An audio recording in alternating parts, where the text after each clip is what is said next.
Today I'm gonna show you how to make your very own made at home beef kebab using my original recipe. Stay tuned. Alright guys, this recipe is guaranteed to make the kebab very juicy and very tasty and very tender as well. So let's get to it. First I'm gonna cut my beef into small squares. You can use any kind of beef you like, beef chuck or whatnot. I personally like ribeye beef. Tends to have a little bit of fat on it, which gives it a really good taste, and it comes out quite tender and very juicy as well.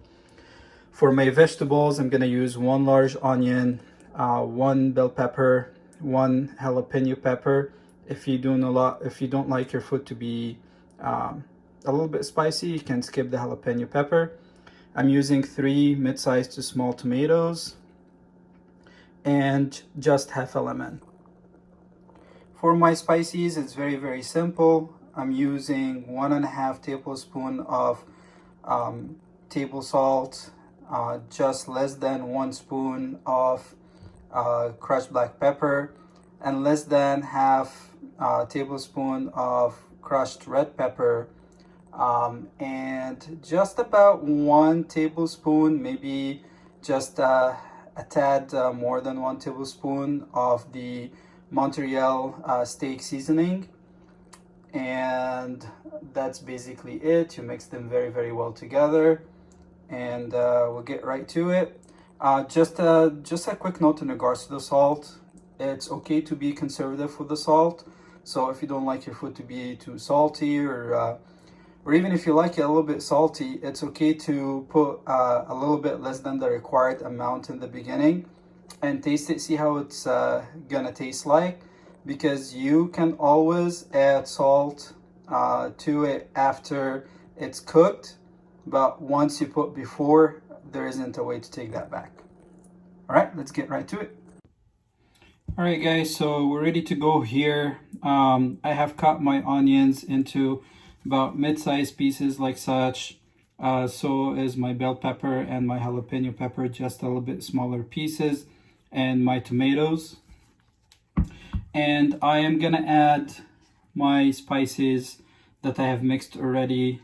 I'm adding my half lemon. And for my secret ingredient, I'm gonna go ahead and add half a cup of oil. You can use any oil you want. Corn oil usually works the best with the steak. And adding to that just about a cup of red wine. Actually, it's a little bit under a cup. I don't like it to be filling, just enough to cover the steak in. I use the non-sweetened red wine, or cooking red wine is also fine.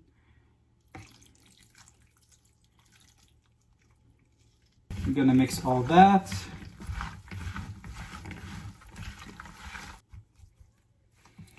Once you're done mixing all that, I'm gonna go ahead and cover it with foil wrap and let it marinate in the fridge. Typically, I like to have it marinated overnight, but if you don't have that option, that's not a problem. Just let it marinate for at least 1 hour to 2 hours before you cook it. Alright guys, I left it to marinate for a little over 2 hours, and at this point, if you do have a grill, you can put the meat and the vegetables in skewers and just throw them on the grill and let them cook there.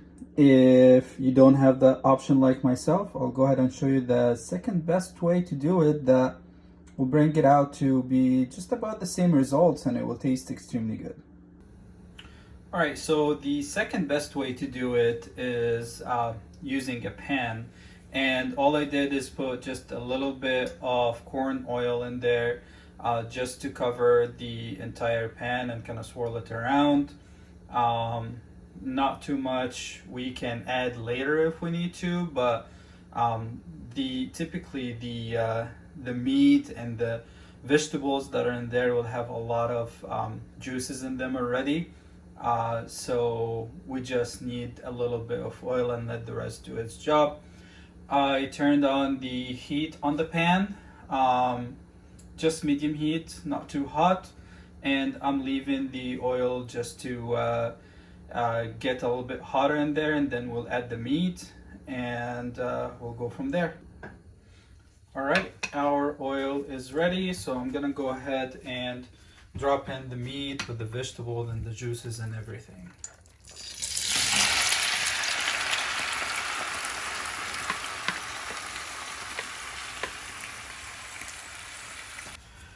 All right, I'm gonna monitor it and just wait for the meat to start shrinking a little bit, and I'm able to kind of stir it around, and we'll keep monitoring from there. Once it starts, once all the juices in the water starts evaporating and the meat starts changing color, I'll keep it for a couple of minutes and stir it around for a little bit, and then it will be ready to go. So we'll see you guys in a little bit. As you guys can see, it's already dropping a lot of the juices in there, and the meat is already shrinking.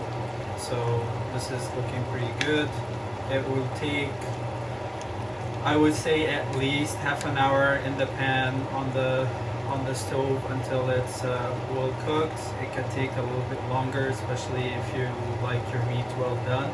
It can take a little bit longer. Alright guys, I just wanted to share this with you real quick. As you can see, the meat is almost completely cooked, and all the juices and everything are starting to evaporate. The vegetables are cooked. It looks pretty good. It's been about half an hour since I have put it on the stove. It's taken its time because I actually just kept the heat at medium. I didn't want to turn it up.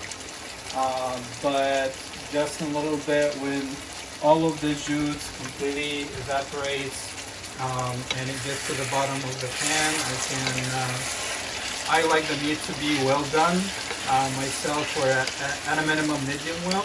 So I'm gonna wait until all this is gone and just leave the meat, just stir it around for a little bit to give it that color and texture to make sure it's well done cooked.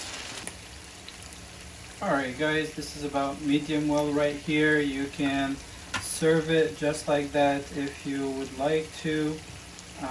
However, as I mentioned before, I like my meat a bit well done, so I'm just gonna leave it for just a little bit longer.